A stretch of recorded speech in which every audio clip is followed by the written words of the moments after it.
buenas noches, gracias por la sintonía. Bueno, momento de hacer un poco un balance de lo que fue el año político, Estela. ¿Qué tal? Luis, muy buenas noches a la audiencia. Así es, bastante. Yo creo que al final del año como que se aceleró el panorama político. Sí. Bueno, y para poder hablar de esto estamos hoy con Milda Rivarola, escritora y socióloga. ¿Qué tal, Milda? ¿Cómo estás? ¿Qué tal, Luis? ¿Qué tal, Estela? Gracias por venir. Marcelo Lacchi, escritor, analista político. ¿Qué tal, Marcelo? ¿Cómo estás? ¿Qué tal, Luis? ¿Qué tal, Estela? ¿Todo bien? Dispara, Estela. Bueno, vamos a irnos al escenario político electoral directamente. Creo que cerramos el año con candidaturas definidas dentro del Partido Colorado, a nivel interno por lo menos. Cartes Santiago Peña, yo siempre hablo como dupla, versus Hugo Velázquez, vicepresidente de la República. Y ese escenario paralelo que se da dentro del Partido Colorado, que es la elección de la presidencia de la Junta de Gobierno, que creo, para mí por lo menos sorprendió la candidatura de Horacio Cartes, y desde el oficialismo prefirieron dejar en suspenso hasta marzo, como decía el presidente de la República, la definición de quién va a ser el candidato oficialista a la presidencia de la Junta de Gobierno. Y por otro lado tenemos una oposición que por ahora empezó a articularse, pero aún no tiene muy definido el campo. ¿Qué significa eso en términos electorales para el 2023, Milda? La cuestión de la Junta. Yo no sé si la gente recuerda que el Partido Colorado tuvo una presidenta mujer y el Partido Liberal tuvo una presidenta mujer, ¿verdad? Sí. Y como que cuesta pensar quiénes fueron los presidentes de la Junta. Yo no sé qué peso y efecto real tiene en el estado así crítico en que están los partidos, en el sentido de que no dirigen a su grupo parlamentario, se manejan como por cuerdas separadas, digamos.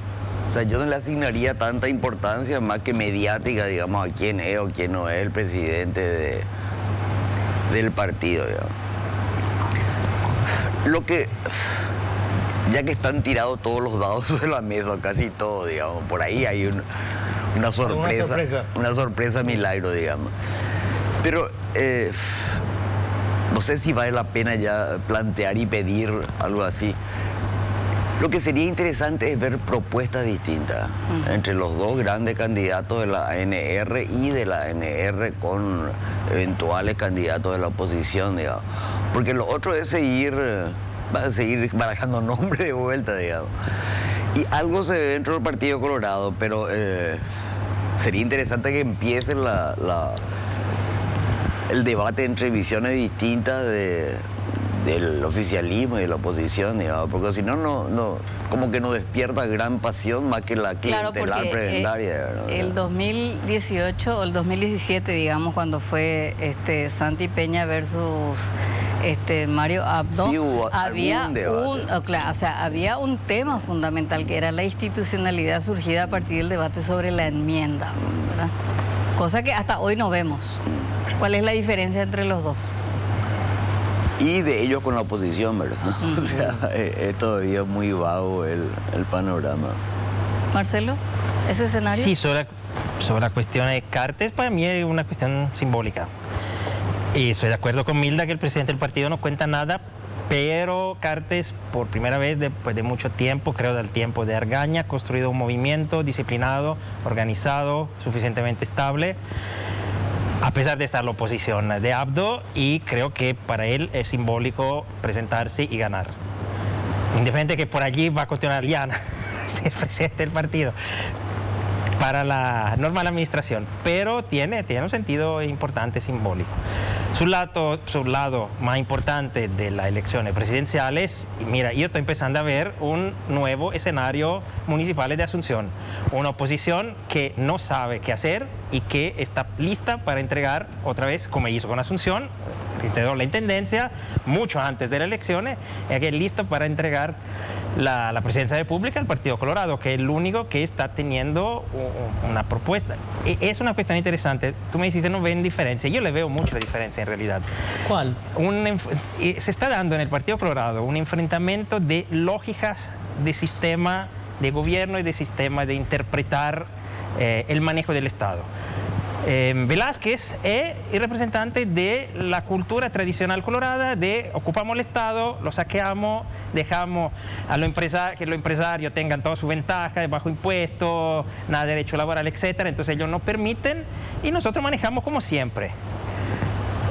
Y en Velázquez es mucho más representativo que en Abdo, porque Abdo era la misma lógica, el grupo que lo sostenía, pero Abdo era la oposición a Cartes, la anti-Cartes. Velázquez, en cambio, es el representante de esa lógica. Y dentro del partido va a luchar, a disputar los votos a partir de esta lógica. Del otro lado, hay una idea de Estado moderna, neoliberal, autoritaria, que a mí no me gusta, pero que tiene una lógica. Durante el gobierno Cartes se hicieron cosas, se modificó la línea, el sistema, la economía se fue mucho más hacia la producción industrial y hay números que demuestran que hubo un crecimiento de la producción industrial, de la exportación, etc. Decimos que Cartes quería una vía chilena a lo paraguayo e en parte lo consiguió. Son dos maneras muy diferentes. Uno quiere un Estado que igual va a ser dominado a la clase alta, del Partido Colorado, con una visión autoritaria de la política, hasta con una tendencia a llegar a un sistema falsamente democrático, con elecciones libres, pero que tan libres no son. Y del otro, la vieja visión tradicional del Partido Colorado, que quiere someter al Estado para saquearlo, pero no saquearlo totalmente, sino saquearlo en forma reproductiva, que de todo modo produzca para saqueo futuro.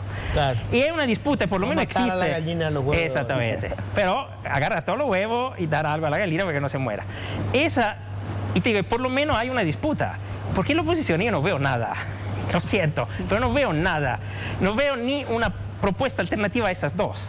Que nosotros vamos, otra vez, repito, el riesgo de tener escenario Asunción, vamos a tener que elegir entre estas dos cosas, que no lo vamos a elegir nosotros, lo va a elegir el pueblo colorado y después lo va a imponer al resto de la población, porque la oposición no consigue construir una alianza, no consigue concertar un candidato que pueda realmente competir, no tiene una visión unitaria, ni tiene los elementos base para construir una visión unitaria, que ya es diferente, es difícil porque tiene mucha tendencia ideológica, pero si se quiere hacer un esfuerzo, se puede conseguir una visión, pero no hay. Y no te digo un programa es cosa, una visión, una idea, dice, mira, esa es nuestra idea, esa es nuestra idea de lo que queremos hacer.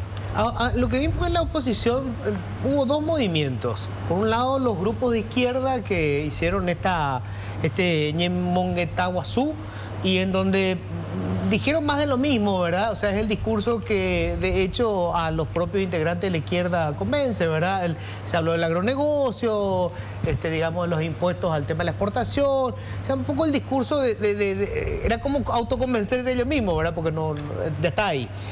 Y por el otro lado, Efraín, que sigue jugando a lo que es, ¿verdad? El que tiene más votos dentro del Partido Liberal y que está buscando otras alianzas. Se reunió con Prieto, que fue la otra sorpresa en las elecciones.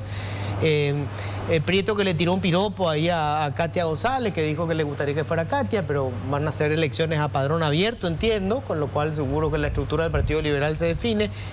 Y nada más que eso, o sea, no hay como nada dibujado para el electorado, sino que para su propio grupo, ¿verdad? Para ver quién consigue imponerse como candidato. Y por eso te decía, dentro del Partido Colorado se está armando una disputa hasta ideológica, podríamos decir, y la oposición está allí en su espacecito de poderes a pelear por este espacio, por el otro, por la alianza aquí, la alianza allá, sin dar una propuesta, una ilusión. Y la única vez que gana la oposición es cuando da ilusiones. Lugo da ilusiones, Mario da ilusiones, Id en encarnación da ilusiones y Prieto da ilusiones. Y alguien me puede decir, sí, pero da la ilusión, pues siguió la desilusión. Te puedo hasta dar de acuerdo, pero por lo menos te había dado una ilusión. Claro. Ahora no te dan ni esa. Y frente a un Partido Colorado que lucha, que construye una idea de Estado, que puede no gustarnos, a mí no me gusta, pero a ellos sí. Pero tienen. La oposición no construye nada. Es el problema para mí esencial. Es lo que los expertos en elecciones llaman construir un relato, contar un cuento. Claro. Contar un cuento que que ilusiona a la gente, Claro, una narración. Que le dé esperanza a la gente. O sea, no se necesita tanto teóricamente sí se necesita, pero no un programa detallado con ítems de cada área, sino primero decirle a la gente, bueno, esto podemos hacer, yo les aseguro que vamos a hacer esto si me siguen, ¿verdad? Y lo otro es que paulatinamente la oposición, los partidos opositores fueron perdiendo electorado. O sea, si uno hace la secuencia del porcentaje de votos de las sucesivas elecciones nacionales y municipales, ya no es el qué sé yo, el 93, el 98, ya no es eso, ¿verdad? Cada vez tienen menos peso relativo, o sea, se van a enfrentar a algo que ya es mayoritario, ¿verdad? Que ya consiguió por cualquier medio ser mayoritario. Y de la única manera que se puede romper esos números, ya es número y aparato electoral, digamos. Es con una figura que entusiasme y es con un relato que ilusiona a la gente, ¿verdad? Yo siempre recuerdo el final de Juego de Tronos, no sé si ustedes siguieron la serie, cuando el Tyrion Lannister, le preguntan, el esposado, ¿verdad? ¿Quién debería ser el rey? Y él dice, fulano de tal. ¿Por qué? Porque tiene lo que sigue la gente. ¿Qué sigue la gente? Dice, el dinero, una bandera, una buena historia. Una buena historia. Una narración. Sí. Es que el guionista de Juego de Tronos es historiador. El gran guionista, el escritor de los 7 o 8 tomos es un historiador. Entonces hay miles de alusiones a la historia en toda la serie y a la literatura, ¿verdad? Sí, y bueno, y eso es lo que no tiene la oposición. Yo eso cuando lo escuché cuando ganó Cartes, Cartes tenía una narración, Cartes tenía una ilusión. Incierto, en primer lugar en lo Colorado para volver al poder, pero su nuevo rumbo no era un marketing y basta, era propio una idea que le convenció a muchísimo empresario, a muchos sectores que era importante que en aquel momento aceptaran la vuelta del Partido Colorado. Pero aparte sigue abonando él su historia. Sí, inclusive en el sector privado. Hoy fue trending topic en las redes sociales que el banco de Cartes le repartió a sus trabajadores una laptop, una tablet. De la ¿verdad? marca que representa. Parece una pavada, pero es meter en el imaginario colectivo que él va a traer ese tipo. O sea, es la empresa exitosa que genera buenos ingresos para sus trabajadores. Y eso eso fue el principio en que se pasaban todas candidaturas empresariales. A Berlusconi en Italia, a Cartes, a Macri. Esta es siempre la idea. Cartes hizo más porque pudo, derrotado en interna, atacado en forma muy violenta en los primeros meses por Abdo. Abdo quería destruir el cartismo y no pudo, hasta volverse el gran protector con el juicio político que no hubo y mantenerse activo, fuerte y sólido y ahora recompetir. Es muy difícil, repito, de que yo sé, en la historia democrática solo Argaña más o menos tuvo, y era un intelectual de nivel en todo modo de Argaña. Claro, como Horacio. No, por diferencia. Pero Horacio, con la gente que... Yo creo que Horacio tenga un gran equipo de gente. Él tiene buenos gerentes, sí, en política. Y como buen empresario escucha a sus gerentes. Y le escucha bien. Y no se equivoca en grandes cosas. Siempre se equivoca el gobierno. Ahora, pero es el signo de los colorados en los últimos 70, 80 años. O sea, llegan con un militar, siguen en el poder 34 años con otro militar que no era colorado. O sea, todavía en el 47 se estaba discutiendo si de qué lado iba a caer ese coronel, digamos, porque no estaba afiliado a nada. Y se mantienen parte de la transición con un empresario y al final vuelven con otro empresario que tampoco era colorado. O sea, ellos están siempre bajo el paraguas de alguien que no es un dirigente partidario, ¿no? Ahora, pues ¿cuál es su fuerza? Que estamos hablando de él, basta. No tengo argumento de hablar de la gente de las oposiciones porque no hay nada. Pero justamente en la oposición siempre es como un debate entre el huevo y la gallina. Cuando el gobierno de Lugo se tenía un buen candidato, alguien que generó esperanzas, por eso ganó. pero como no cuajó la alianza, la concertación fue una bolsa de gatos que finalmente termina en el 2012. Entonces, a partir de esa experiencia, lo que se quiere ahora es, diríamos, hacer esa red formal y entender qué significa la concertación y hacia qué apuntamos, se apunta y qué se puede lograr. Más allá del candidato. ¿Es un error eso? No, y puede estar bien, pero deberían creérselo todo eso. Y para mí no se lo creen todo. Hay sectores liberales que no están en eso. Porque es un partido tradicional y tiene otros objetivos, que es la de conquista de poder, porque cierta lógica dentro del Partido Liberal no son muy diferentes a cierta lógica presente el Partido Colorado. Estaría bien armar, porque también es una narración, construimos un proyecto de decir qué vamos a hacer y buscamos una persona que interprete en la mejor de la forma eso, que encarne, que lo simbolice. Perfecto. Pero para hacer eso sirve mucha disponibilidad de todo, de ceder. Cosa, por ejemplo, entre la izquierda es casi imposible, porque cada grupo de izquierda piensa tener la verdad absoluta y el primer enemigo es el otro de izquierda que tiene una verdad ligeramente diferente. Si todos los grupos, partidos tradicionales, que lo hagan seriamente, realmente, no solo como táctica política, y todos los grupos de izquierda y todos los grupos en general de oposición deciden, ok, queremos dar un camino al país, ese camino, que más o menos nos pone todo de acuerdo, con cierta diferencia, porque va a haber siempre bastante diferencia. Pero es un camino, y buscamos a alguien. Eso puede ser una alternativa, construida bien. La Alianza Democrática de la INO, con todo su límite, intentaba hacer eso. Intentaba hacer un proyecto alternativo. Le jodió que allí había el liderazgo de la INO fortísimo, de Lino Oviedo fortísimo en ese momento, y que el Partido Colorado tuvo una movilización impresionante.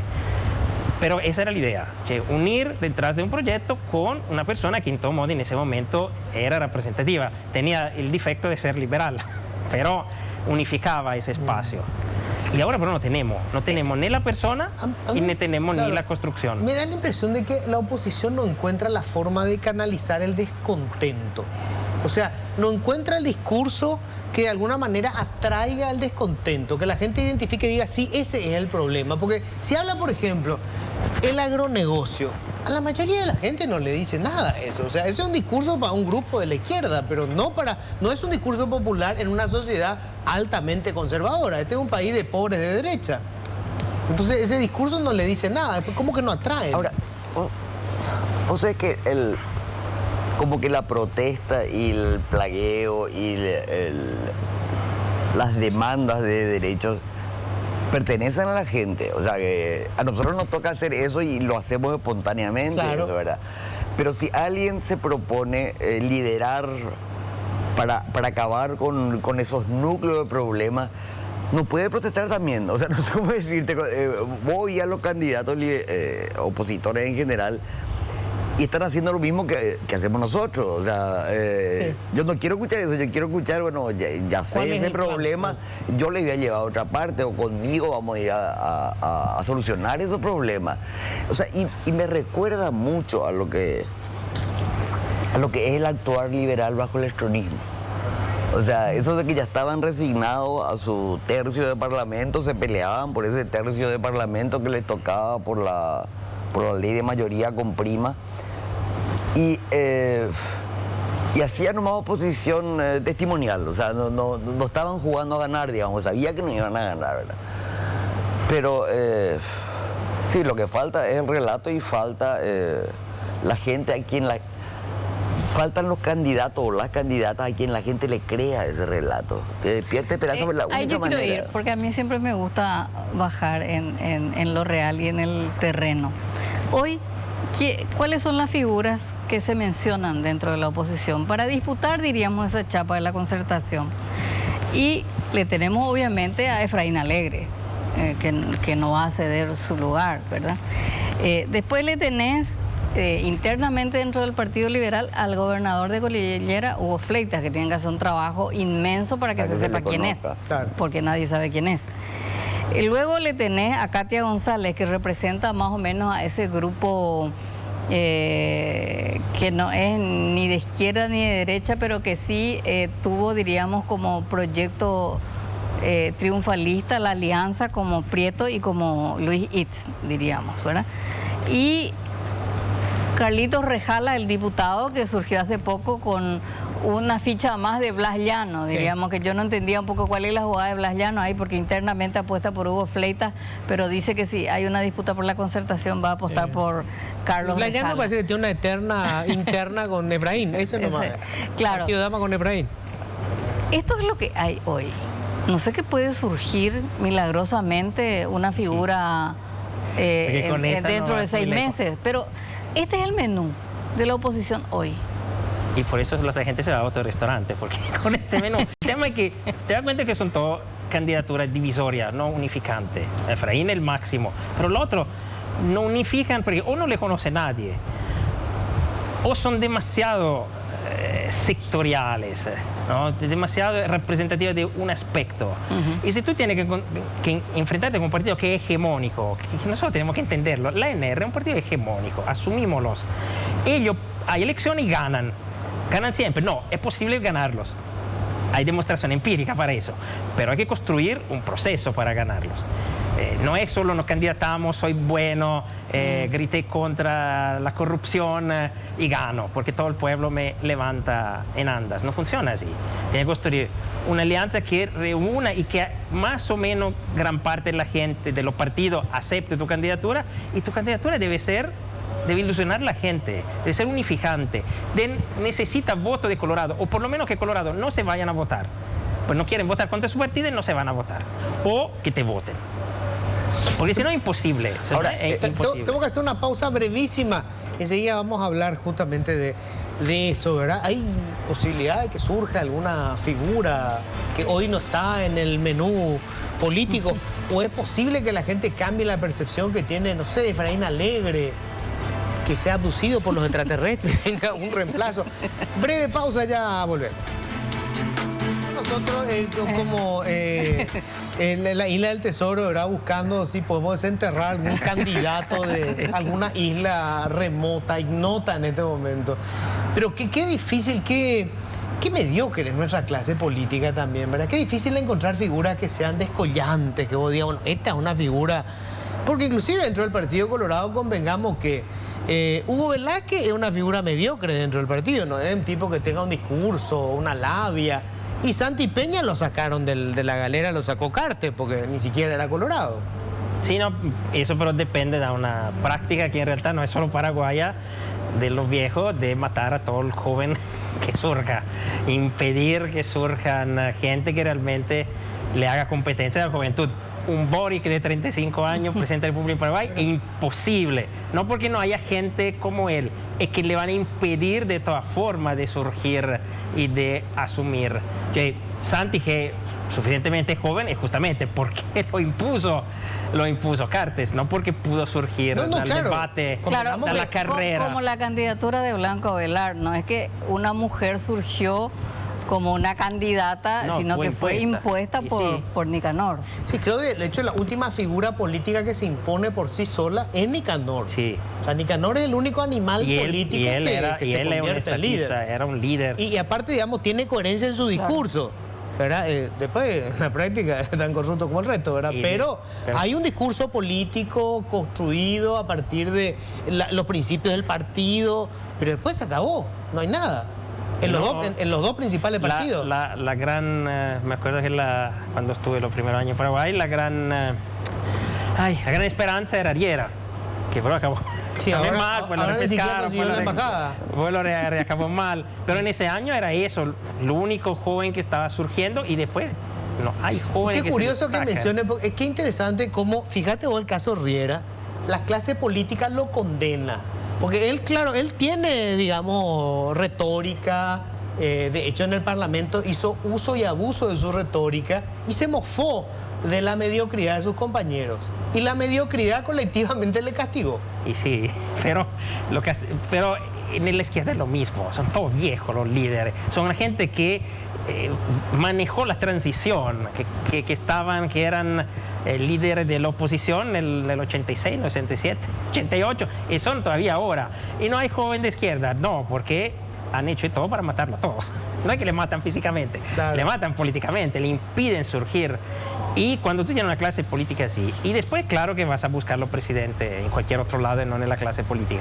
De hecho, el último político fue Nicanor, porque Abdo no es clase política, él también surgió así. Eventualmente se gana Velázquez, podría ser otra vez un presidente político, se gana Santipeña, otra vez nadie que viene de la Ahora, política. vos sabés que la historia de Riera es el caso ejemplar.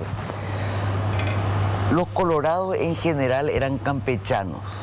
O sea, el perfil colorado es el del líder, es el natalicio, ¿verdad? Bueno, son corruptos, son de hecho clasistas, tienen, en su actuar no son lo que parecen, pero en su trato eran en general. El extremo era Oviedo, ¿verdad? O sea, Sí. que era, yo soy como todos ustedes, los pobres, los desheredados de la tierra, ¿verdad? Nivel de empatía importante, muy fuerte. El que rompe eso es Carter. Carter ya no es un campechano, Carter ya es un soberbio prepotente en su Patrón. manejo, ¿verdad? Y esa soberbia es lo peor que le puede ocurrir a un político en el Paraguay, el liberal o colorado, ¿verdad? Y que es una de las acusaciones más frecuentes sobre los liberales, sobre algunos dirigentes liberales que llegaron a ocupar espacios. Que es una cuestión como, no sé, histórica, es medio genética, digamos. Y los colorados no tenían eso, y eso le están castigando, a Riera le están castigando eso, ¿verdad? O sea, que es un colorado que se comporta como un aristócrata de orígenes liberales, ¿verdad? O sea, pero es el peor defecto. Bueno, a Carter le perdonan porque tiene mucha plata, o sea, él suple, él paga su altanería, digamos. Es un pecado que podés cobrar. Él compra su altanería, pero... Pero ¿cómo le puede jugar nuevamente esa soberbia a Cartes en estas internas?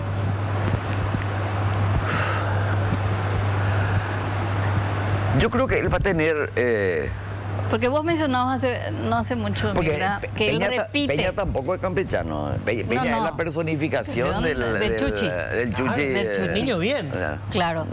Entonces, o sea, con esa mezcla y con una característica muy peculiar que es, se repite un candidato presidencial, un precandidato Que nunca presidencial hicieron los colorados. que nunca hicieron los colorados en el caso de Santiago Peña. Y por otra parte, ningún presidente, ningún candidato oficialista colorado ganó en transición. Todos perdieron. Todos los caballos comisarios perdieron. Todos los caballos comisarios perdieron. O sea que va a ser como inédita esta interna otra vez, ¿verdad? O sea... ¿Se animan ustedes a vaticinar el resultado de la interna colorada? No sé, es difícil porque hay esta disputa que te dije y creo que es una disputa que vamos a ver durante todo el año. Creo que tenga una ventaja en ese momento Cartes, pero eso que decíamos de Cartes, que altanero, que tiene mal genio, la vez pasada fue uno de los elementos que le dañó a Santi Peña. Más el hecho que había recién llegado en el Partido Colorado. Creo que haya organizado mucho más su movimiento, creo que Cartes tenga una fuerza bastante importante en ese momento, creo que está convencido de ganar. Y decimos que una ventajita la tiene, pero Velázquez conoce el profundo del partido, de todo aquello que no quieren ser irregimentados, porque lo que hace Cartes con su movimiento es regimentar, que está bien porque decimos tener el salario fijo, pero después no puede hacer carrera, se nos decide el jefe. Mientras en la línea de NTT, donde son grupos locales, uno, si es bueno, puede hacer su carrera, puede construir su clientela, puede llegar a niveles. Entonces siempre va a haber una oposición importante al cartismo. Es difícil que Cartes pueda irregimentar un partido que no hay un partido sino una comunidad afectiva. Entonces yo le doy una pequeña ventaja a Cartes, pero en un año muchas cosas pueden ocurrir. Aunque yo creo que Velázquez como presidente va a ser peor que Abdo, y ya Abdo no es que propio sea lo que... la cosa mejor que haya ocurrido. ¿Cómo puede jugar contra Cartes esta posición dominante que él está teniendo con respecto a compra de empresas? O sea, está en la hotelería, está en el cemento, está en el sector combustible, y... Está en el negocio de las empanadas. También. Y algún que otro negocio del cigarrillo. Hay ya una especie de inquietud en determinados sectores empresariales de esta situación y el temor que existe que, claro, en un eventual gobierno de Santiago Peña, que finalmente va a ser el gobierno de Horacio Cartes, esta confusión, diríamos, esta puerta giratoria finalmente sea para beneficiar solamente a sus empresas y debilite absolutamente al resto, al Estado y a la competencia. ¿Cuándo el empresariado paraguayo tomó una posición política concertada entre ellos? Nunca.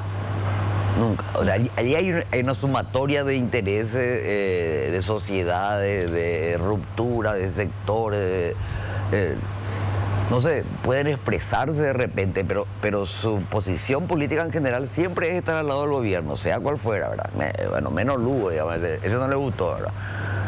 Pero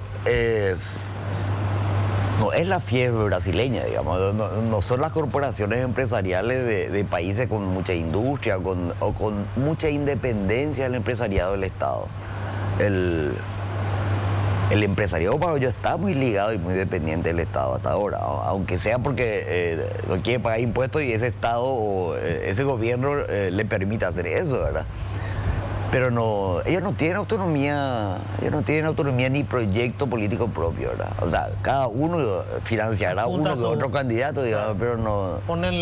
No es la fiebre brasileña, o sea, no, para nada. Ya. ¿Y la presión del norte es un mito o es real? Porque Cartes manda, digamos, señales de enfrentamiento con la posición que tiene Estados Unidos. O sea, el caso de Ulises Quintana. Es más, hay una cantidad de versiones que dicen que desde Estados Unidos le decían no te metas en política y que él decía finalmente jugarse a la Junta de Gobierno es como, digamos, escupirles en el pedido.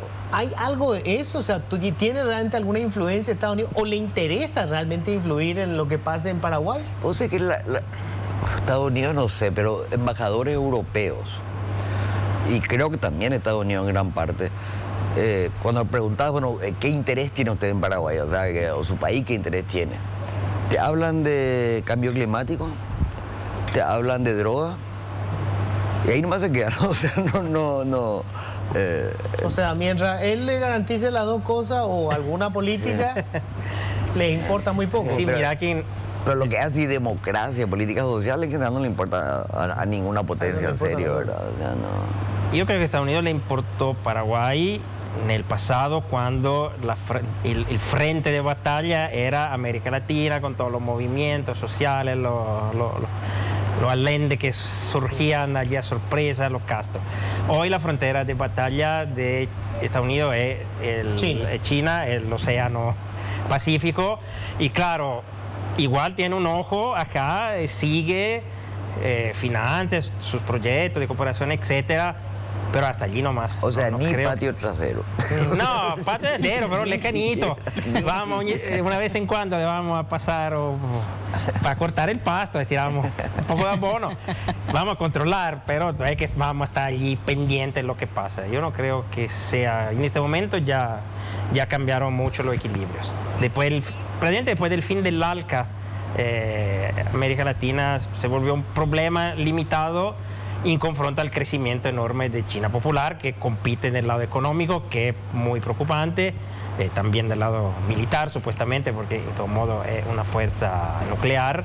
Entonces, y tú lo ves, al principio pensábamos que la política de Trump contra China era una cosa suya, después volvían, no, Biden ha dado continuidad en forma diferente, menos payasesca, menos así roboante, menos show, pero prácticamente son la misma cosa están haciendo. Bueno, tengo que hacer la pausa, ya ni los gringos les importa lo que hagamos aquí. Hacemos la pausa, ya volvemos. Estamos hablando fuera de micrófono, Milda, que hay como una sensación de derrota, ¿verdad? O sea, había como alguna esperanza, parece que estábamos haciendo alguna cosa bien, inclusive con el tema de la pandemia, ¿verdad? Que primero nos felicitábamos todos por lo buenos que éramos y después resulta que, bueno, nos fuimos al mazo, ¿verdad? Teníamos los peores números del mundo. Es un periodo de altibajo, ¿verdad? O sea, de tener una buena gestión a tener de las peores en el tratamiento del COVID, de tener las protestas ciudadanas y la esperanza de que habría cambio a lo que fueron las elecciones municipales de septiembre, ¿verdad? O sea, y de esa pequeña, eso es un poco anterior, es 19, de esas campañas anticorrupción, bueno, bastante centrada del Partido Colorado hacia la corrupción cartista y no hacia la propia, digamos. Eso que ahora es totalmente descarado, o sea, a cara descubierta, o sea, estamos acá, vamos a robar y no nos van a hacer nada, ¿verdad? Salvo que haya un delegado de la embajada americana sentado detrás, entre el público, ¿verdad? Pero es como el caer desde arriba al tobogán hacia abajo, ¿verdad? O sea, y esto le conviene a los colorados, porque en la resignación ganan ellos. Y que ellos ganan siempre porque son hegemónicos. Y volvemos a lo de antes. Si quieres ganarle, tienes que dar sueños y esperanza a la gente. Entonces sí, estamos en el momento más adapto para la continuidad. Y con la complicidad de los partidos de la oposición, que para mí se tiene que asumir su responsabilidad, porque no están haciendo nada serio, porque sí, que alguna reunioncita, esos candidatos que dijiste que son...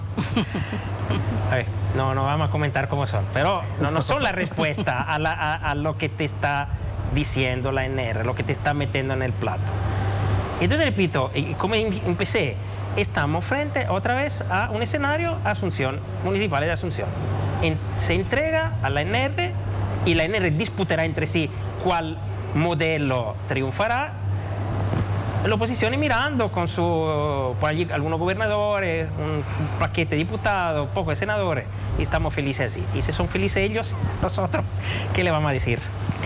Pero hay tiempo para crear todavía una candidatura en la oposición. Y yo creo nueva. que pueda surgir, se surge por su cuenta. Debería ser sectores. Tú me hablabas de los empresarios antes, ¿no? Por ejemplo, yo creo que estoy de acuerdo con Milda. Los empresarios no son unitarios, no pueden presentar. Pero sector empresarial, con sectores social, con sectores cívicos, que pudieran levantar a alguien, que realmente sea alguien de la esperanza. Yo creo que después los Efraín, la Katia, se van a someter. ¿Cómo se sometió Blas Llano? Sí, con Lugo. Dado que no serán los partidos, porque no están haciendo nada, y bien, debe ser la sociedad, debe ser los grupos sociales, las organizaciones sociales, que existen muchísimas. Da la impresión de que tenemos también una sociedad civil cobarde. Yo le dije varias veces, una vez tuvimos una reunión con varios líderes, y no sé, o sea, les gusta la idea, se reúnen, hablan, le encanta, te llaman cada tanto, ¿verdad? Estamos haciendo una reunión para discutir, pero no se quieren tampoco, no quieren correr el riesgo de lanzarse. No se juegan. No se juegan. Y eso puede ser, eso puede ser. Ahora, la cuestión es que las veces que la sociedad civil, lo que llamamos sociedad civil, que en cada caso es diferente, digamos, dio grandes batallas y fue o engañada o derrotada siempre, ¿verdad? O sea, tampoco se le puede culpar demasiado a la sociedad civil, o sea, los resultados del marzo paraguayo, ¿verdad? Los resultados de toda esa movilización que fue llegar a la alternancia, o sea, cada vez hay así, bueno, conseguí algo, un mazazo encima para que nos siga, ¿verdad? Ahora, pero sabes que estoy de acuerdo contigo, pero la gente alguna vez tiene también que sacrificarse si realmente quiere a su país. Yo me vino en mente, que no tiene nada que ver, pero tiene mucho que ver. En Italia la mafia se le empezó a derrotar cuando tuvimos jueces y policías que dijeron, yo voy a luchar, y se me matan, paciencia. Y le mataron. Y tuvieron muchos muertos, pero la mafia en Sicilia no tiene más el poder que tenía hace 30 años, que controlaba el territorio. Manipuliti. Sí, pero y después, y mucha gente, es decir... Me encanta, si no hay gente que quería lanzarle, mataste ahora. Pero no va a morir en una campaña electoral, tiene suerte, no le van a disparar. Pero para decir, si quieres cambiar realmente, y te tiene que jugar. Y si no te quieres jugar, no quieres cambiar. No dices nomás, pero en realidad estás feliz como estás. La pregunta a Marcelo acá en la antesala era, ¿qué puedes recuperar de bueno? O sea, ¿qué hubo de decir, este año esto pasó, digamos? Y no es a corto plazo, pero los fenómenos de ciudades fronterizas, el caso Prieto, el caso Encarnación y de las... Eso es esperanzador a mediano plazo. No había en Paraguay. O sea, el último fue Filisola en el 91, ¿verdad? Pero de repente te aparece de vuelta eso. Y es trasladando a un campo que no es necesariamente político, con los bajos niveles educativos, con la casi ausencia de financiamiento a estudios e investigación.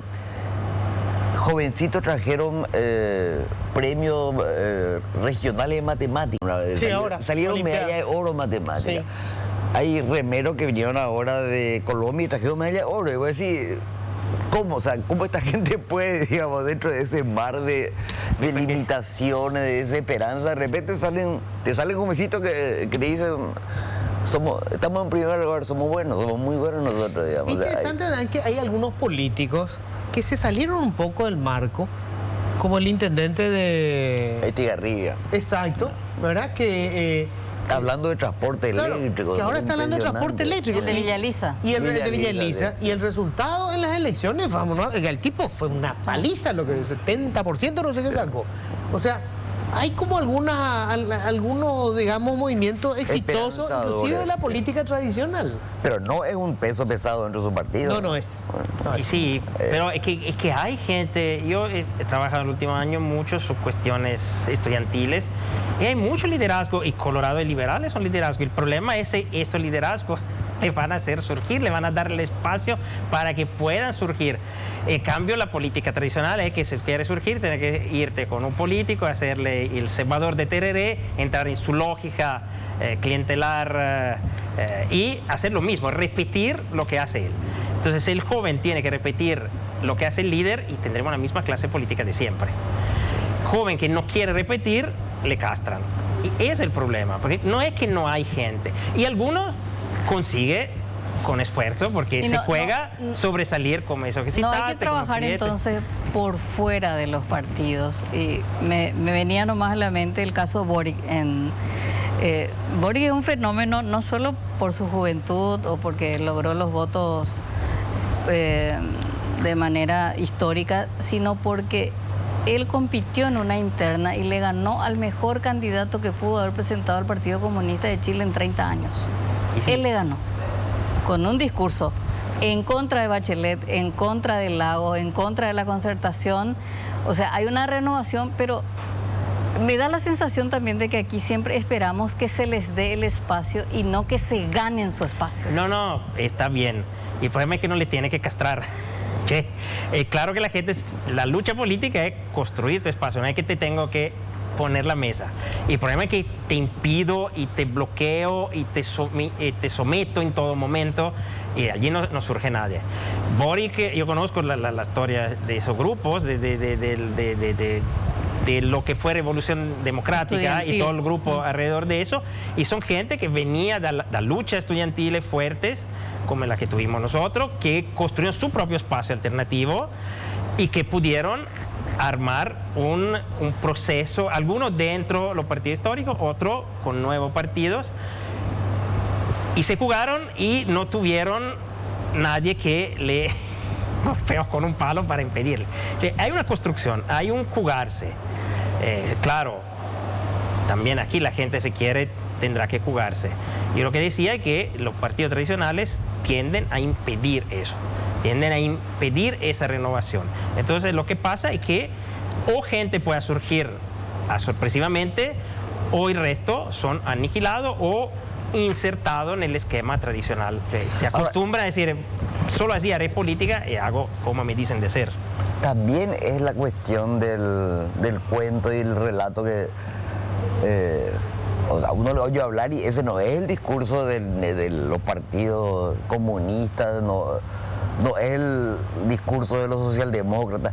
una cuestión que me encantó, o sea, yo no tengo ningún tatuaje, pero el tatuaje es un lenguaje de los jóvenes, de todas esas generaciones que lo crearon, que crearon el cambio. El primer presidente tatuado. Es el primer presidente joven y tatuado, digamos. Sí. Me encantó eso, o sea, es darle una bofetada a la derecha, a la izquierda tradicional, a todo, ¿verdad?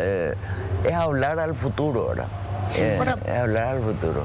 Pregunto, independientemente de quién gane, o sea, se vuelven a mantener los colorados, sea Santi Peña, sea Hugo Velázquez, se produzca algún fenómeno en la oposición, se yo gane Efraín, ¿podemos tener esperanza de que igual gane quien gane, se van a hacer algunos cambios, algunas reformas, algún avance podemos tener? En mi posición te dije, se gana Velázquez, va a continuar la misma lógica del partido saqueador. Se gana Santi Peña, va a retomar la que era la lógica del Nuevo Rumbo, un gobierno neoliberal, que significa que los trabajadores no van a estar felices, pero por allí los empresarios sí, y de todo modo es previsible por lo menos un cierto presidente, aunque los dos van a tener un problema estructural. No puede entrar, no puede pretender desarrollarte de ninguna forma si no aumenta la presión fiscal. Claro, pero que eso algún día, y de hecho por allí se lo hacen los colorados, la vamos a tener, claro, porque la oposición no le van a permitir. Hay situaciones que se van a imponer, Y sí, gane quien gane. Por ejemplo, y esta para mí va a ser nosotros impuesta. tenemos una crisis de la caja fiscal que va a reventar en el próximo También, gobierno. ese es otro tema. Eso es real.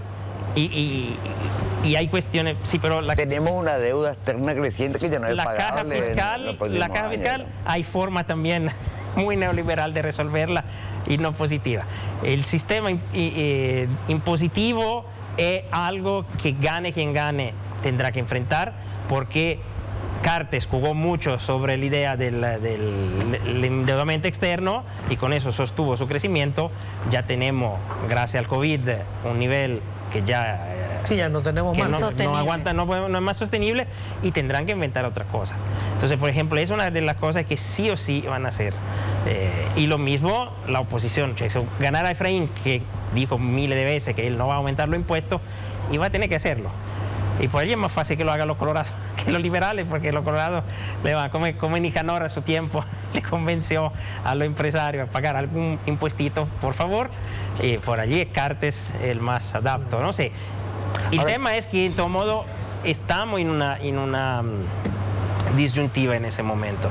De país, cierro con eso porque ya Sí, nos vamos. Es una disyuntiva, nos vamos. Estamos en una disyuntiva. Paraguay no puede continuar una forma de administración como el actual. Sí, esto ya no es sostenible. No es sostenible, los próximos 10 años no es sostenible, te va a caer todo. Entonces algo tendrá que ser. No, que no olvidamos del gran argumento centro de interés de la disputa colorada, que es la renegociación o la negociación de TICU. Hablando de narraciones. Esa es la guinda de la torta. Sí. Esa es la guinda de la torta. Pues, muchísimas gracias, Che. Muchísimas gracias. A ustedes. Nos vamos nosotros. Que tengan un feliz resto de jornada.